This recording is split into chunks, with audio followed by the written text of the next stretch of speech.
Hi, welcome to the Israel First television program with myself, Martin Black, and Natalie's behind the scenes today, but she says hello to you with a program that looks at Israel.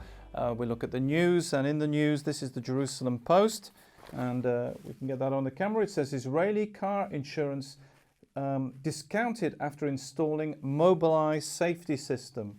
And the Jerusalem Post was reporting on the news story that in Israel is going to discount your insurance if you have the Mobileye safety system fitted, recognizing that the advanced safety system Mobileye is saving lives and preventing car accidents. Israel now gives a discount to people who have installed the system. And in the studio today we have one of the founding engineers from Mobileye, Rabbi Moise Navon. Thank you so much for giving us your time. Very interesting to have you in the studio to talk about your work with Mobileye, and maybe we can even talk about the biblical ethics behind it and what you're doing at the moment.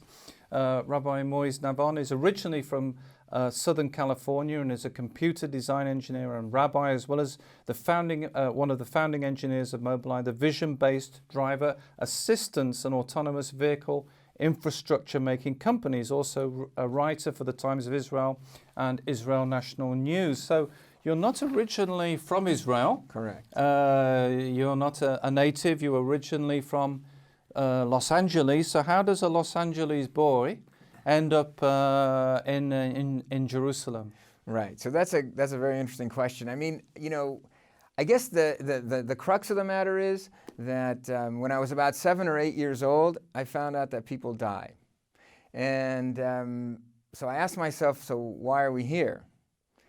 And it didn't take me long growing up in LA to figure out that the Romans had a good answer, you know, eat, drink, and be merry, for tomorrow we die.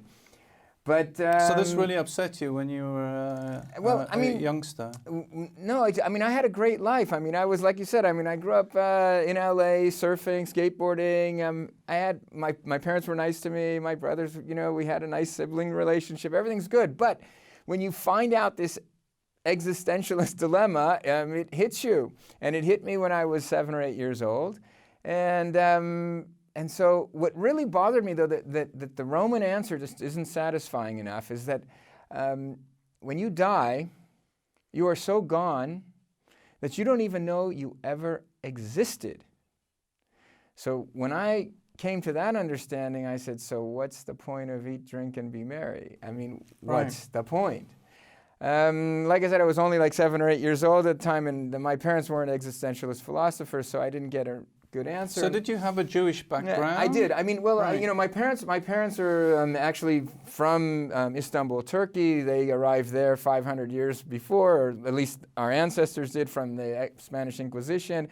And we were traditional Jews. You know, I was raised with sort of the traditions, like we didn't eat on Yom Kippur, we ate matzah on Passover, we made kiddush on Friday night, but then, you know, we went to the movies and we did everything else that everybody was doing. So we had like these traditions. And so then you came to live in Israel with your family, and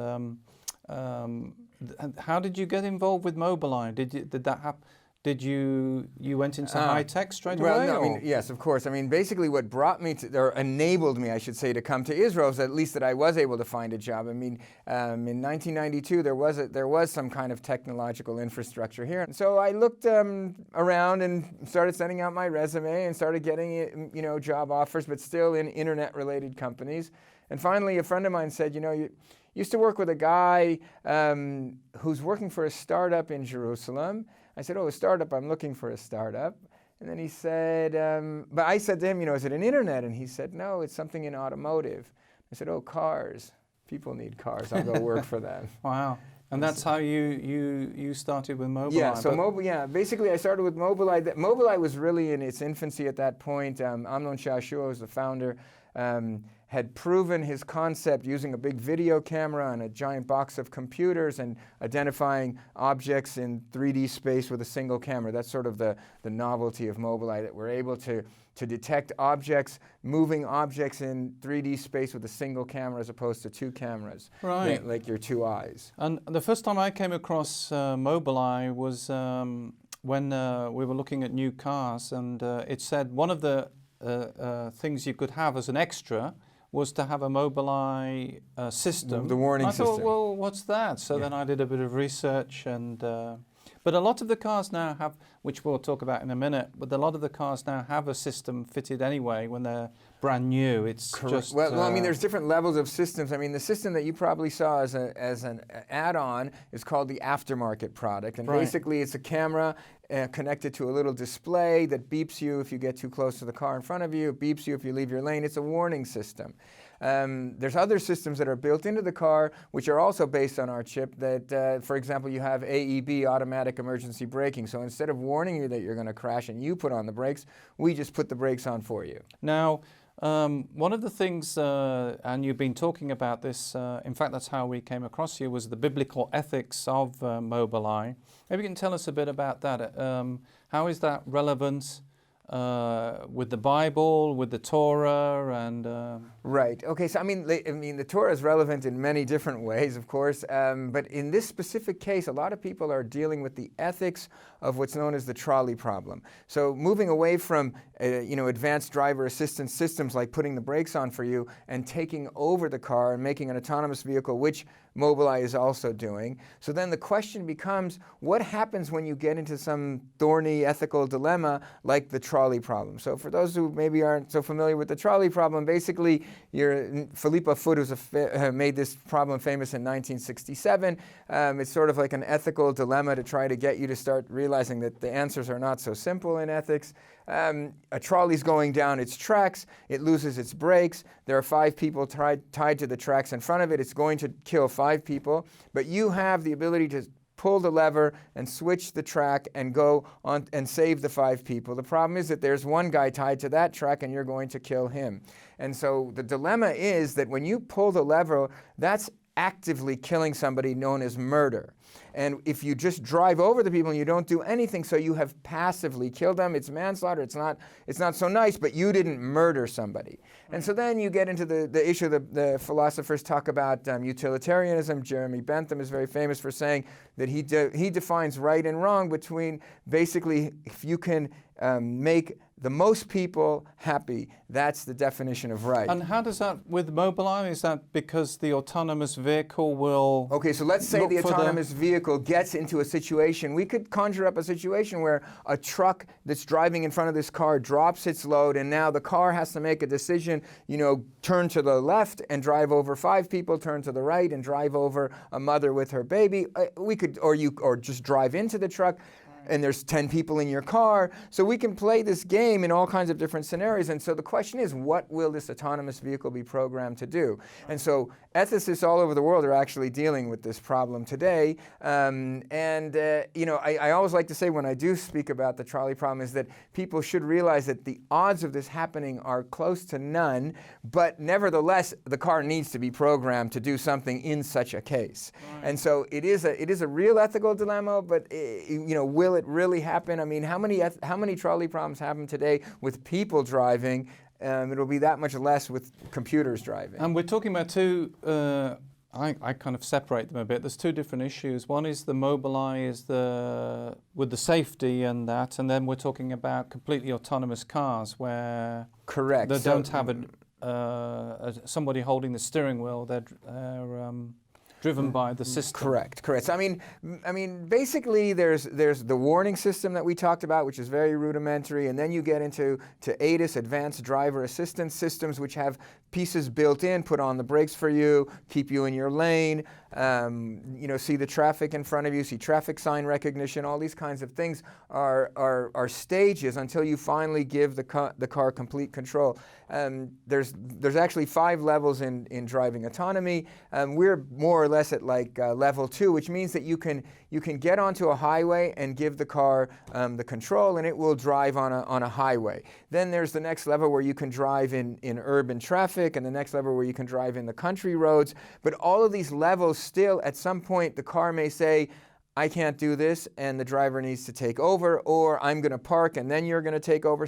There will have to be some kind of transition, but there's still a human element. Level 5 is completely autonomous. So is it like autopilot on an aeroplane where the whole plane just takes over and the pilot can Right. just So, observe? Right. So I mean, basically, yeah. There's the Tesla has called their system autopilot, which you know, there's a question of if they're calling it too soon autopilot or not. But yeah, there is this kind of concept where you can put the car in autopilot. It drives itself. But like I said, you need to know when and how much, and you know, and a car is not up in the air. Anything can happen, you know, and so the drivers do need to be alert. And until we get to level 5, I mean, ultimately that's the goal. Level 5, where indeed there's no controls of the human, and people can just do whatever they want. Right, but Mobileye, the company, which is an amazing miracle company, really, I would call it, didn't just happen. There was a lot of years of sacrifice and tears, and it didn't just overnight become a success. Right, and nobody knew that it was going to be the success that it is. And I mean, I think that, you know, Mobileye is sort of a microcosm of the state of Israel, that really all of this is pretty miraculous, that all of this is happening. The Mobileye miraculous part of it is that, yeah, like you said, in any company, you start off with some kind of an idea and you try to promote it, and then you run out of money, which is what happened to Mobileye, and then we had to come up with some kind of ways to get revenues, and that's when we actually came up with this aftermarket product. Wow. The original product was supposed to be adaptive cruise control. Which is just basically, I would call it a luxury toy. Right. And then from the aftermarket product, so we got into safety systems, and then from the safety systems we got into autonomous vehicles, and even with all of that said, there were very many ups and downs of we have money, we don't have money, we have money, we don't have money. Also, the competitors. I mean, there are people. Everybody understands that this is going to be a big industry, and everybody's trying to work on it in different ways, and many people, the industry, actually didn't think that a single camera system is a viable solution. And so Mobileye was able to prove that, yeah, you can get an autonomous vehicle driving fully autonomously just with cameras. Of course, at level 5 we'll have backup cameras, we'll have other sensors, but we have been able to prove that with a single camera system you can drive a car. Wow. And we're going to have a look at a video now from Mobileye and give you some of the work that they've been doing, so have a look at this. Welcome to Mobileye's autonomous vehicle. Now you will have the chance to experience our latest technology and unique approach to autonomous driving. The core enabler for autonomous driving is sensing.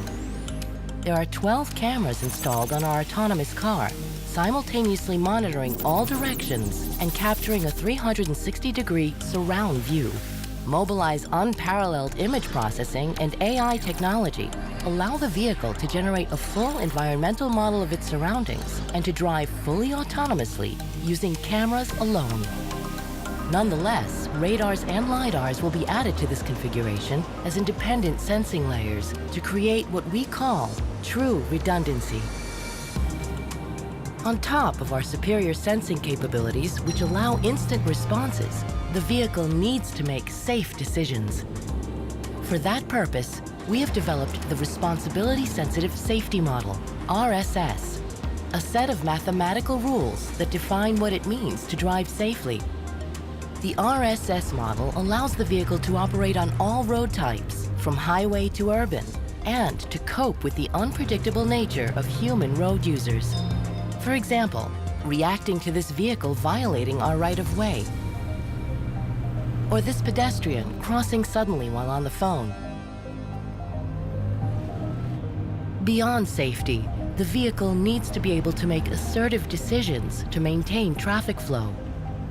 In this situation, the large vehicle in the opposite lane is obstructing the road ahead, effectively blocking our view of oncoming traffic. A pedestrian darting out from behind is detected immediately. Mobileye's RSS model makes balanced decisions that maintain steady traffic flow while ensuring uncompromised safety. The same goes for the vehicle on the right, which is partially blocking our lane, forcing us to assertively maneuver around it and veer into the opposite lane momentarily. The RSS model also adds human-like driving skills to the car, which allow it to negotiate complex situations.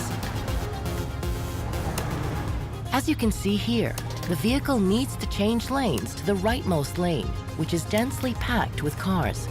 However, instead of passively waiting for the perfect opportunity, the vehicle actively accelerates as it detects a better spot up ahead. Once the proper gap is identified, the vehicle assertively completes the lane change, just like a human would. As you've just witnessed, the face of the automotive industry is changing, and the world of mobility is on the brink of a revolution.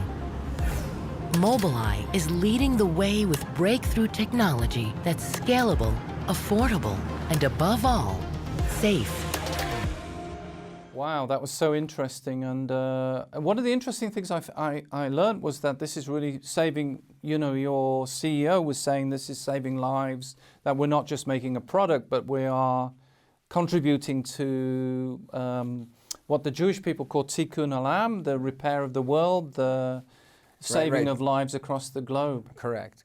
So, I mean, it's very important to emphasize that a lot of people, when they hear about autonomous vehicles, they say, oh, I don't want that to happen, and I'm afraid of the computer driving. But really, you should be afraid of people driving. The World Health Organization today puts the number at 3,400. 3,400 people die on the roads every day. Today, unfortunately, that's the number. Do you know how much of that is driver error, or? They say that due to distractions, I've seen numbers between 80 to 90%. Well, of rear-end collisions are from distracted drivers. Right. One of the things I used to do before journalism was motor insurance claims, and one of the biggest amount of insurance claims actually is shunting. The car in front of you stops, and you're distracted, somebody was talking to you in the back of the car, or for whatever reason, you don't look, and then suddenly the car in front, and it's not usually a big accident, but just the shunt, and that's the majority of car accidents. Correct. So Mobileye will stop that. That actually gives you the... I mean, you know, the RAND Corporation has done a lot of studies on how will autonomous vehicles affect this 3,400 number. And basically, they talk about, you know, how good does the technology really need to be? What if the error rate is like half as good as man? Or what if they drive just as good as man? Or should we wait till they're much better than people? And really, the conclusion was that the faster you put autonomous vehicles on the road, the sooner you're going to start saving lives no matter what. Now, people aren't going to tolerate the kinds of numbers that people kill people versus machines killing people, so we can't really put them on the road too soon, because then that will blow up the whole project. But there's no question that autonomous vehicles are going to become far better drivers than people, and they're going to save thousands of lives a day. Now, you've been doing tests in Jerusalem. You have your own, Mobileye has its own... fleet. I mean, basically, yeah, we have fleets here and also in Silicon Valley because, you know, we were bought out by Intel, so we have operations in the United States and here, and there are test vehicles being driven every day all over the place. Wow. So tell us a bit about the chip. Now, you've got a chip with you, haven't you? This is the Mobileye chip. Yeah. I'm always fascinated how on earth you get all that information on okay, I mean, all chips have this kind of density. What makes Mobileye's chips special is really that there was many algorithms that were developed to be able to do this image processing and image recognition and being able to use a single camera to detect 3D objects. And then what we did is take all those algorithms and put them into gates and logic and silicon at the end of the day. Yeah, now this single camera shouldn't work in theory, because the reason we have two eyes is that enables us, as far as I know, to see depth. But Correct. if you have a single eye, then you start to struggle, and people talk about this, you know, if they're walking to see steps and Correct. and things like that. So, I mean, basically, if you do close one eye, you'll be able to more or less guess within, you know, after arm's length. Really, you have to have two eyes for things that are within arm's length. You know, if I have to try to touch this chip, I'm going to really have to guess.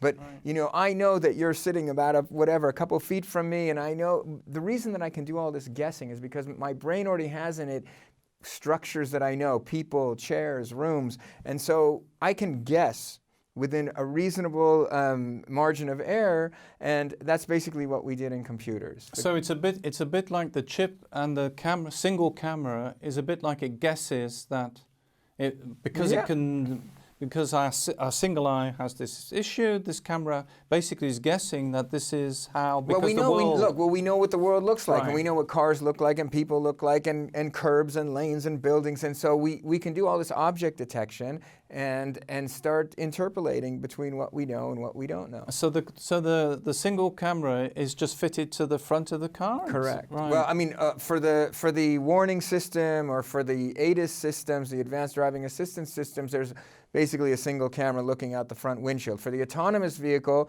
there are 12 cameras. They're all working individually, but there are 12 cameras integrated looking around the whole car. So you're asking, well, how does that work? Well, I guess the cameras, they all put in the information into a computer, Correct. and it builds a picture. Is that how? Well, this is the computer, right? This is they all put it into this chip. And then it build a picture of what they all can see at the same time. Well, different cameras are doing different pieces of the puzzle. I don't need the back to tell me what to do in the front, right? I need to watch the back in case somebody's coming too close. I need to watch the sides in case somebody's cutting or in case I want to switch lanes, right? So each camera is basically running its own algorithms. And there may be some integration depending on what the algorithm is, but you don't need to take 12 video streams and integrate them into one global picture. Right, because normally you just need to see where you're going. Need you don't certain need to things see behind for necessarily. certain tasks. Exactly. Now you're the rabbi of, or they call you the rabbi of Mobileye. Correct. Correct. When the staff at Mobileye have a moral problem, do they say, "Go and see the rabbi"? That has happened. Yes. I've answered questions like, personal questions. People have some kind of an issue. Somebody passed away, or they have a birth, and they want to know different customs and so forth. I've also answered questions on the corporate level. The CEO always liked to have everybody in the company come to the company event, the annual company event. And there was a time when a guy had just gotten married, and really, when you're married, you don't leave your wife for a year. And the company event was an overnight event, and so he said, I can't go, and the CEO asked me, what's really the Jewish law on this, and so that whatever I try to, give answers that will work out for everybody. Are you thinking of doing some studies into the biblical ethics for AI, for artificial intelligence, for computers? Interestingly enough, I'm working on a PhD at Bar Ilan in Jewish philosophy. And I'm working on the ideas of artificial intelligence, and if artificial intelligence became so intelligent that it was even sentient or self-aware or mimicked us in some way, are they really at the level of a person? And there's a lot of work being done on this. There's many secular ethicists who say, yes, there's no difference, and we need to treat these robots, as it were, as people. And I want to try to argue that there's a difference between robots and people. Right, and the soul or the spirit. Right, exactly. We call it a soul. Sometimes in secular ethics they call it a consciousness. Whatever it is, I want to say that there's something about humans that we're not just a bag of chemicals. And of course, in the book of Bereshit, in Genesis, it says that man was made in the image of God, which is what defines us if we have to go back to something at the beginning. And so that's a very important thing. Now, the future, autonomous cars, we're not going to have a car anymore?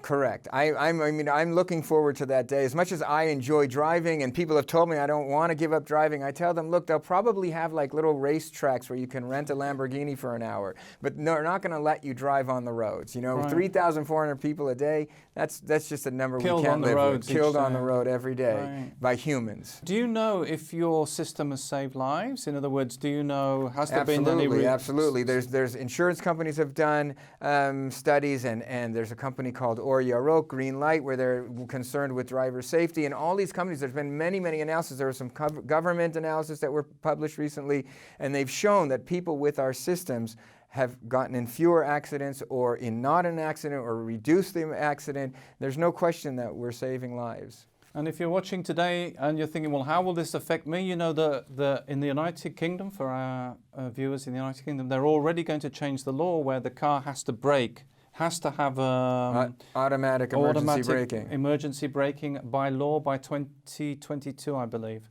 You can research that. And that's an amazing thing that this is the world is changing so fast. So we hope you've really enjoyed the program. and we'll see you right after this. Shalom, dear friends, wonderful to be with you. We are going to look more at the Hebrew language today, and you know is the Aleph Bet, which starts by the first letter Aleph, the second one is Bet, and after we'll look at the other one. There is 22 letters. They are all very special, and they are called also Ot, because they are like a sign and a wonders. The language is amazing. You can see God's principle in them, and like for example, Emet. Emet is the name truth, very important. And when you look at the letters, the first letter is Aleph, the middle letter is Mem, which is very interesting because it's the middle also of the Aleph Bet, and the last letter is Tav, which is also the last letter of the Aleph Bet. So you can see this Aleph Bet is not just there, you know, it is really put in a very special way. And so you see that Emet, truth, is at the beginning, is at the middle, is at the end, and is what truth stands on itself. You can see the little letters also, they are very stable, and Emet will stand forever. So we can learn loads of things like that with this language, and it's very important. And so the Hebrew language was used for the Bible. We spoke about that already. It's in Zephaniah 3:9, and God say, I will give again, I will give back, in Hebrew. So you can see if he give it back to us, return it, it means that we lost it.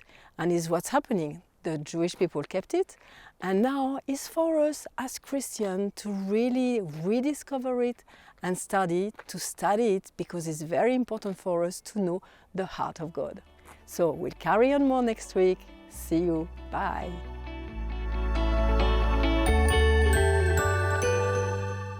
Very interesting, and thank you so much for coming in, Rabbi Moise. You know, it's been such a challenging for us, and many of us who've grown up with vehicles, with cars, it's a big thing for the car to actually drive itself. If you'd like to email us, don't forget you can email us at info@israelfirst.org. Visit the website www.israelfirst.org, and remember, we're the program that looks at the land, the people, and the language.